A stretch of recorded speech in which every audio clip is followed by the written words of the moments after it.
Welcome আপনাদের AI for beginners কোর্সের প্রথম ক্লাসে। এই ক্লাসে আমরা জানতে পারবো আর্টিফিশিয়াল ইন্টেলিজেন্স কি, এইটা কত সালে আবির্ভূত হয় এবং আমরা এই কোর্স থেকে কি কি শিখতে পারবো, এই পুরো জিনিসটাই আজকের ক্লাসে আমরা ডিসকাস করব। তো first of all, artificial intelligence কি?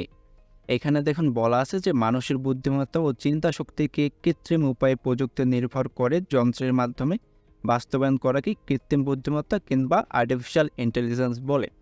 এখন আপনার মনে আসতেই পারে যে আর্টিফিশিয়াল ইন্টেলিজেন্স বলতে আমরা যে সোফিয়া রোবট দেখছি ওইটাই হবে শুধু, বাট এরকম না। সোফিয়া বাদেও আরও অনেক আর্টিফিশিয়াল ইন্টেলিজেন্স রয়েছে। যেমন আমরা গাড়ি তৈরির যে কারখানা বা যে কোনো কারখানায় যে রোবটগুলো ইউজ করা হয় ওগুলোও কিন্তু এক ধরনের আর্টিফিশিয়াল ইন্টেলিজেন্স।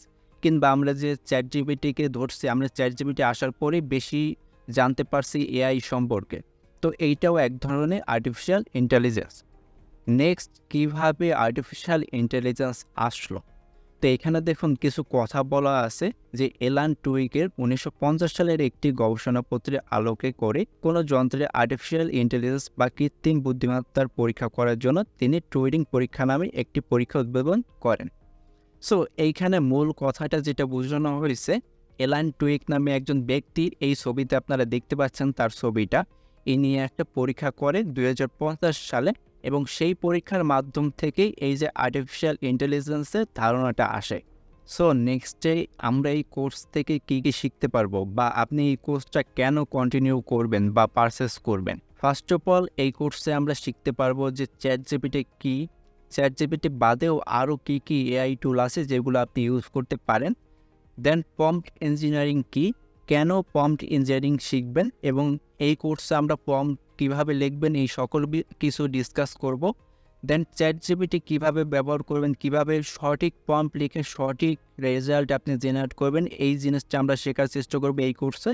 দেন চ্যাটজিপিটিকে কীভাবে আপনার নিজের কাজে, নিজে যে কাজটা করতেছেন ওইটা কীভাবে সহজ করতে পারেন সেইটা কীভাবে ব্যবহার করবেন। যেমন আপনি যদি কোডার হন তাহলে কোডিং কীভাবে লিখবেন, আপনি যদি ডিজাইনার হন তাহলে ডিজাইন আইডিয়া কীভাবে জেনারেট করবেন, আপনি যদি স্টুডেন্ট হন তাহলে কোনো একটা জিনিস সহজে বোঝার জন্য কীভাবে ইউজ করতে পারেন।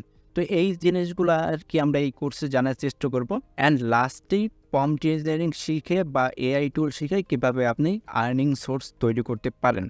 আপনি যে এই কোর্সটা করতেছেন কিংবা পারচেস করতেছেন, এইটার উপর সময় ব্যয় করতেছেন, এটা তো আপনি এমনি এমনি করতেছেন না, আপনি একটা স্কিল ডেভেলপ করতেছেন এবং এই স্কিলটা ডেভেলপ করে অবশ্যই আপনি একটা আর্নিং সোর্স খুঁজে বের করতে চাচ্ছেন। তো এইটা কিভাবে আপনি করবেন সেটাও আমরা এই কোর্সের শেষের দিকে জানতে পারবো। দেখা হবে সবার সাথে নেক্সট ক্লাসে। ততক্ষণ সবাই ভালো থাকুন, সুস্থ থাকুন।